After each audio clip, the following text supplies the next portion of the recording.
You know, if you were a physicist back at the end of the 19th century, you'd probably think your job was almost done. We had classical mechanics, this beautiful set of laws that seemed to explain everything, from a ball flying through the air to planets orbiting the sun.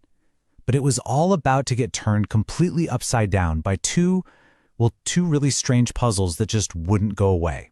So let's dive into the amazing story of how physics broke and how it was reborn.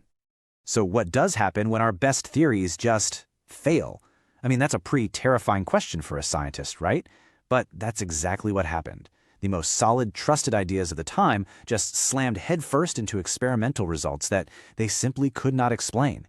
This is the story of that spectacular failure and the incredible revolution it sparked. To really get what was going on, you got to know the two big players in this story. On one side, we have classical mechanics. It was the reigning champion, the physics of our everyday world, big things we can see and touch. But a new contender was about to enter the ring, quantum mechanics, the totally bizarre physics of the super small world of atoms and particles. For the longest time, nobody even knew we needed a second rulebook. So where did this perfect picture start to crack? Well, it all started back in the late 19th century with a couple of observations that seemed kind of minor at first, but they would end up forcing us to rewrite the fundamental laws of reality. And here they are. These are the two culprits. First, you've got this problem called black-body radiation, which is really just a fancy way of asking, why do hot things glow? And second, the photoelectric effect. This other weird thing where if you shine a certain kind of light on metal, you can actually create an electric current. Seemingly simple questions, but they had the greatest minds of the time completely stumped. All right, let's dig into that first mystery. Scientists really wanted to understand the light that hot objects give off.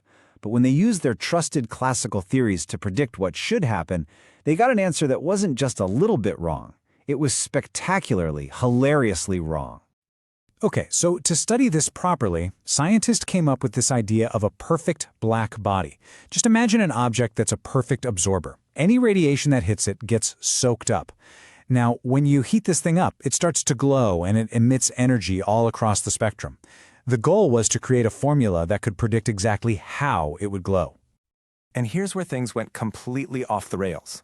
The existing laws, the classical laws, predicted that as you look at higher and higher frequencies of light, like ultraviolet light, the energy that's being blasted out should just go up and up and up forever, to infinity. This meant that any hot object, even a hot poker in a fireplace, should be blasting out an infinite amount of deadly ultraviolet radiation. I mean, seriously, infinite energy. Obviously, that doesn't happen, right? You don't get vaporized by infinite energy every time you look at the burner on your stove. This failure was so massive, so spectacular, that it got its own epic nickname, the ultraviolet catastrophe. Classical physics had hit a brick wall. So physics is in crisis. It needs a hero. And that hero turned out to be a German physicist named Max Planck, who, in the year 1900, came up with a solution. But it wasn't some elegant, logical breakthrough. It was, as he put it himself, a pure act of desperation. You know, the crazy thing is, Planck himself wasn't a huge fan of his own idea. He basically said it was a total act of desperation, a mathematical trick that he couldn't really justify, except for one tiny detail. It worked. It perfectly explained the experimental results. So what was this radical idea? He called it quanta. Planck suggested that maybe, just maybe, energy isn't smooth and continuous. What if it comes in tiny individual packets, like little chunks of energy? An object can't just release any amount of energy it wants. It has to spit it out in these specific, indivisible bits. And this is probably the best way to picture the difference. Think about classical physics. It saw energy like a smooth ramp. You could stop anywhere you want on it. Any value is possible. But Planck came along and said, nope, it's not a ramp. It's a staircase. You can be on step 1 or step 2 or step 3, but you can't hover in between the steps. Energy comes in these discrete steps, these quanta. And this one strange, simple idea completely solved the ultraviolet catastrophe.